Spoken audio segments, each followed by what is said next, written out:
at the clerk's volition that Al was being removed. That was not my call. All I'm saying is in this resolution, perhaps you need to demand that any further legal appointments of yours be recognized and not disregarded. I'm going to play devil's advocate here.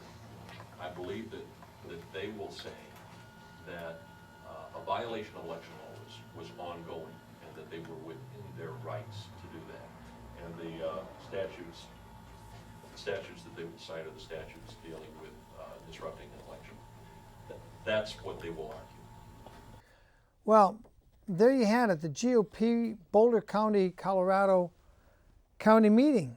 The day before, actually the night before, Al goes in for the Canvas certification. Now they've already kicked him out of the logic and accuracy test, and he's still the same person who's supposed to go in and watch them certify the primary election for 2004 in Boulder County, Colorado.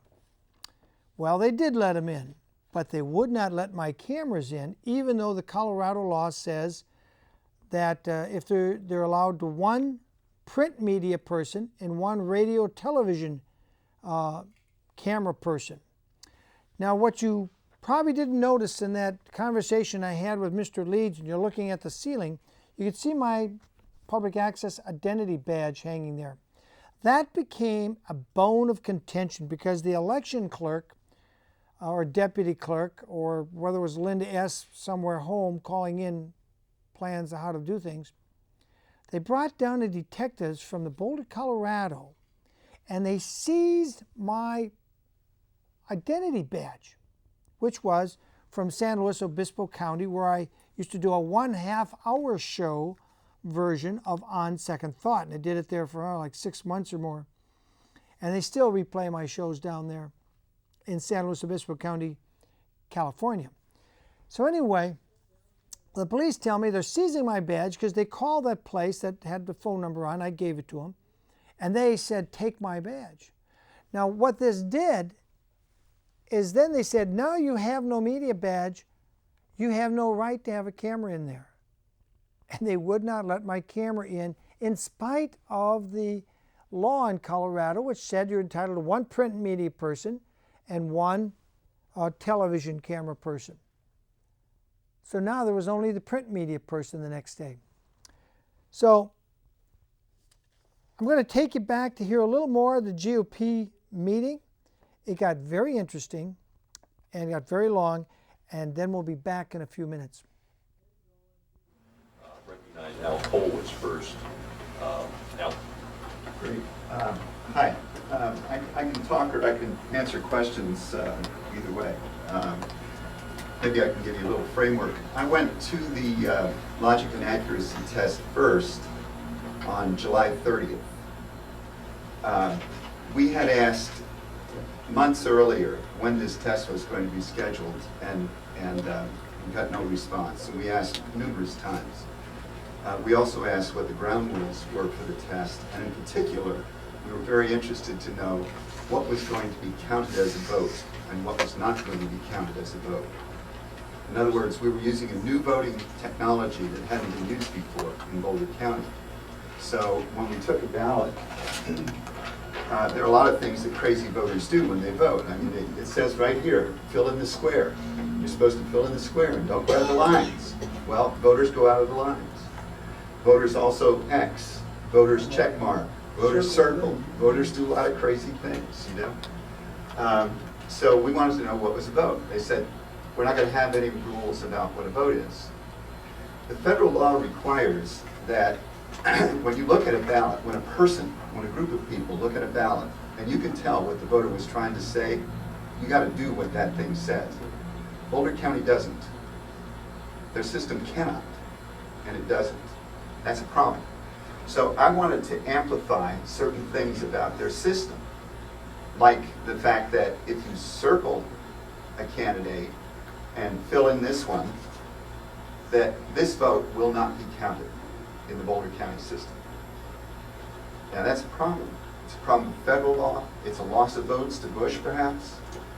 It's a loss of vote to your local candidates. Secondly, checking the voting is, checking vote counting is actually checking from the time the ballot is cast. And the clerk's office would like very dearly not to worry about what happened to the ballot from the time that the voter cast it. They'd like to start tracking it at the time it's scanned into the computer and forget about the fact that hundreds and perhaps thousands of ballots disappeared before they ever got to the scanner. So part of our test was to simulate the ballot box. And the simulation of the ballot box was simply putting on top of our test ballots a little batch control ticket that said this is precinct 4 and there are 6 ballots in here. And we wanted to check to see that the counting system would detect the fact that the judges at the precinct said there were 6 ballots and there were actually only 5. Okay, we tested these things. The clerk's people did not want us to run these tests. These are real world tests that real voters make. I can vouch for the fact that I worked down there on election and resolution work, and my team actually saw ballots. These are real ballots on election night, everything you just described there, including batch ticket from the precinct that said we had 250 ballots and we had 251. Did somebody stuff the ballot box or what, you know? So I just want to verify that none of that was... Nothing was untoward. Nothing was weird. There were, I want to mention 3 other things that the tests included. Number 1, many people discovered that the Boulder County ballots are not secret. They have a serial number on them. In the past, our serial numbers have been used to track the ballot, but the numbers have been on a removable stub. Yep. These ballots are permanently serialized. In the past, when voters have been forced to, for example, sign the outside of an envelope when they were forced to vote by mail ballot, they would scribble all kind of crazy notes on the thing saying, I hate doing this, I'm not going to vote, you know, this sort of thing. So part of our test was anticipating that voters would do something like this. We scratched off the serial number. We didn't cut it off. We just, you know, wrote on top of it. They didn't like that. We also assumed that some people would mark into the barcodes area that identified precincts. And in fact, we have reports, written reports from people that worked on the election night, that people, when they were filling in Pete Core's vote, scribbled outside the box and hit the barcode. And that these ballots were in fact kicked out of the counting system. When we tried to test that, it irritated these people.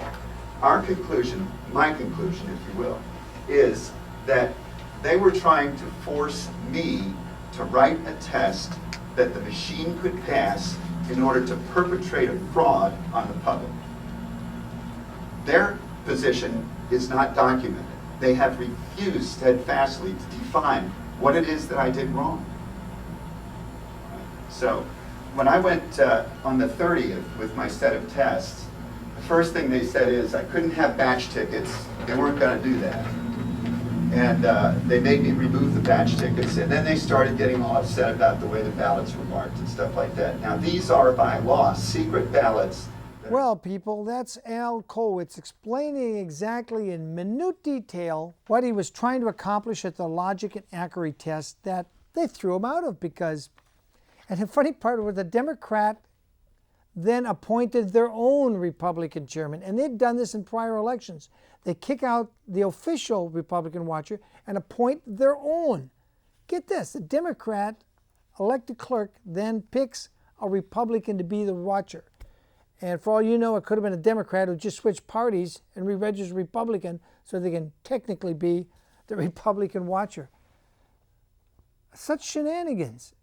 All this going on, and you all think, you know, you're sitting home watching CNN, you think the vote total's coming in, and you know what really happened. You haven't seen the half of it yet, people. I don't think we'll ever get to my footage on the Cook County. I want you to think back when Nancy, the deputy clerk, said Al Kolwitz wanted to do something. They didn't want him to do it. So they called David Leeds, and Nancy claims David Leeds ordered Al kicked out. But when I talked to David Leeds, he said, no, the election clerk did it. It's like everybody's saying, I didn't do the bad thing, somebody else did it. Reminds me of a different event. I gotta ask why they need so many cops at a canvas. This is a certification. Al's not a violent person. He certainly doesn't look like he's there with weapons of any kind. But another interesting thing, that little badge you saw hanging on my coat as I was speaking, and you were looking mostly at the ceiling because of the angle of the camera. That badge got removed by the Boulder City police officers, and then they claimed I was no longer a media representative, so I had no right to be in there. And this fits into the technicality of the Colorado law. Well, in the clip we're going to go to, notice the man in the back with a laptop. They never tell us who the guy is, and laptop computers have recording devices. You can record. But that technically is what they said. They didn't want my camera in there recording any audio, so I couldn't bring the camera in. But there's a guy with a laptop, and they never explain who he is, what he's doing there. So you've got a mysterious man in the back. You've got Tom Galicki, who's never had experience with elections before, giving orders. And you got all these volunteers that are just doing what they're told. Take this bunch, do that, count that, take this bunch. That's not where the problem is. All these good volunteers have no clue how the election is being stolen, but I'm sure they all went home and said, we were there, everything was done properly, and they have no clue. Good-hearted people, just like many of you, good-hearted people, but they had no clue. We'll go to this clip again. I think we kind of covered that. VCR office and office. Legally appointed Al Kolwitz to serve as the Republican representative of the logic and accuracy test, and also to serve as the Republican member of the Boulder County Canvass Board. We, the Boulder County Republican Party Executive Committee, hereby affirm our support for Al Kolwitz and our desire that he continue to serve as the Republican representative on the Canvass Board and the logic and accuracy test. Furthermore, we request the Boulder County Clerk, Linda Salas, send us a precise and detailed written legal explanation of why our